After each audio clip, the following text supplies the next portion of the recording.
राधे राधे दोस्तों, आप सभी का बहुत बहुत स्वागत है मेरे ब्लॉग में। मैं काफ़ी दिनों बाद ब्लॉग बना रही हूँ। अच्छे से आवाज़ भी नहीं भरी जा रही है, मतलब हैबिट छूट गई है। पहले जब बनाती थी 2-3 महीने हो गए जब से मैंने ब्लॉग नहीं डाला है कोई भी। कभी रेसिपी कभी बीच में डाल देती हूँ, मन करता है क्योंकि आदत सी पड़ गई है बनाने की और हमें अच्छा भी लगता है कि मैं कुछ तो करूँ, कुछ तो बनाऊँ। और एक यूट्यूब ऐसी प्लेटफॉर्म मिला है कि जिसमें हम बना के डाल सकते हैं, कहीं हमको आना जाना नहीं है, इसलिए भी मेरा मन करता है। और पहले मेरी बहुत फ्रेंड थी यूट्यूब पे, वीडियो बनाती थी और मैं मतलब एक दूसरे के सपोर्ट में बातचीत किया करते थे कैसे क्या करना है।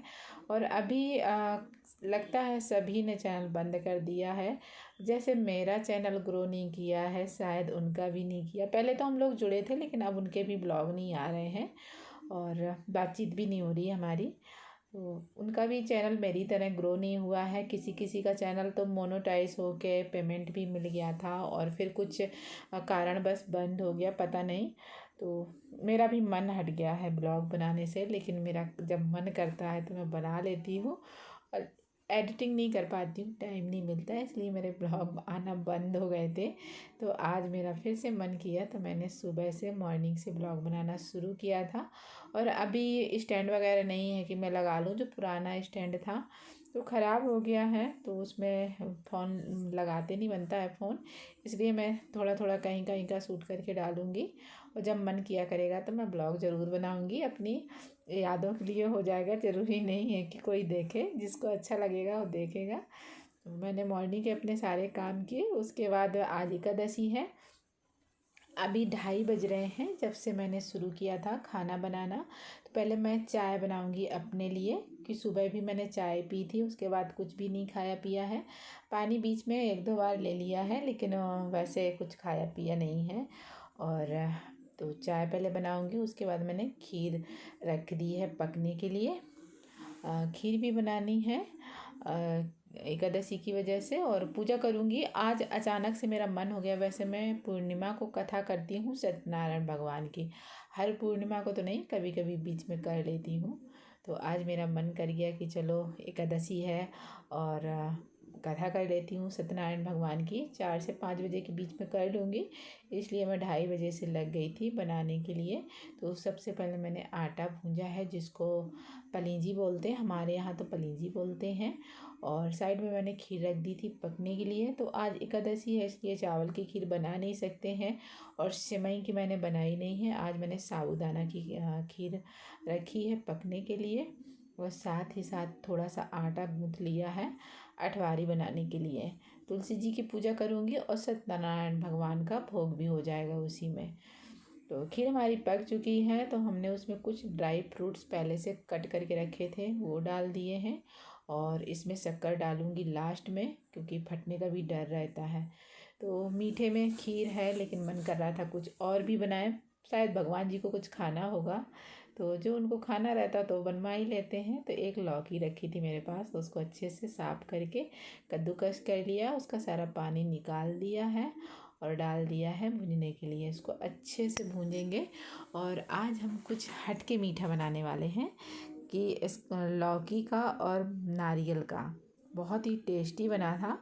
हालांकि मैंने पहली बार बनाया है, बहुत टेस्टी लड्डू बने थे। इसकी मैं डिटेल रेसिपी भी अलग से डालूँगी, क्योंकि ब्लॉग ज़्यादा लंबा हो जाएगा और फिर कोई देखेगा नहीं। अभी तो ज़्यादा नहीं, 10-12 तो व्यूज़ आ ही जाएंगे। अच्छा लगता है जब व्यूज़ आते हैं। तो यहाँ पे हमने लौकी को बहुत अच्छे से भूंज लिया कि उसका सारा कच्चापन चला जाए, मतलब लौकी का कलर भी चेंज हो गया। उसके बाद ये 500 ग्राम है और नारियल बुरादा, दीपावली पे मंगा के रखा था, लेकिन उस समय मैं लड्डू नहीं बना पाई थी कुछ कारणवश, तो मैंने आज बना लिए हैं एकादशी पे। तो ये भोग बनाकर हमने तैयार कर लिया है। जो जो भी हमारे पास मतलब उपलब्ध थी चीज़ें, ज़्यादा तो हमने कुछ नहीं मंगाया है, जो भी हमारे पास ही था उसी को हमने बना लिया है। और यहाँ आंगन में झाड़ू पोछा कर लिया है। अब मैं पूजा करूँगी। अभी 4 बज गए हैं खाना बनाते बनाते। बीच में थोड़ा बहुत बैठी भी हूँ, ऐसा नहीं कि मैं खाना ही बनाते रही हूँ, कि ज़्यादा कुछ बनाना नहीं था। तो मैंने सोचा चल थोड़ा सा धूप भी चली जाएगी उसके बाद ही पूजा करूँगी। और 4 से 5 बजे के बीच में ही सत्यनारायण भगवान की कथा होती है। और जब घर में करते हैं ऐसे नॉर्मल, और जैसे पंडित जी करते हैं तो वो अपना मुहूर्त खुद देख लेते हैं कि कौन सा मुहूर्त सही है। अब हम तो भाई बिना मुहूर्त के कर रहे हैं। और मेरी तरह कौन कौन करता है कमेंट में ज़रूर बताइएगा। और बोलते हैं एकादशी या पूर्णिमा पे सत्यनारायण भगवान की कथा करना शुभ माना जाता है।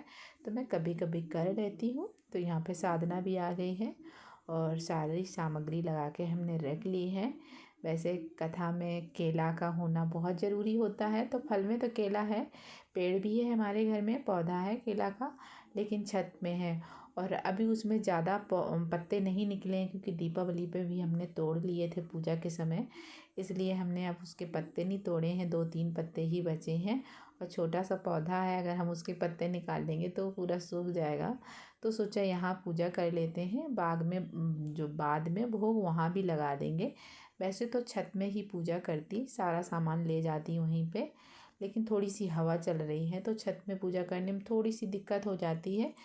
जो हम पौधा के पास करेंगे तो वहाँ हवा लगती है, इसलिए नीचे ही कर ले रहे हैं और भोग हम वहाँ पे लगा लेंगे।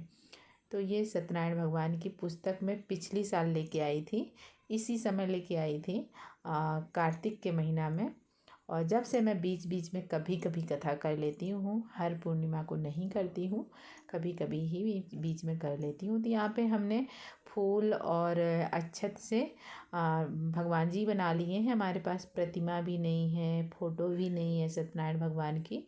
तो मैंने ऐसे ही पूजा कर ली है, कथा कर ली है। उसके बाद मैं आ गई थी केले के पास, यहाँ पे पूजा की।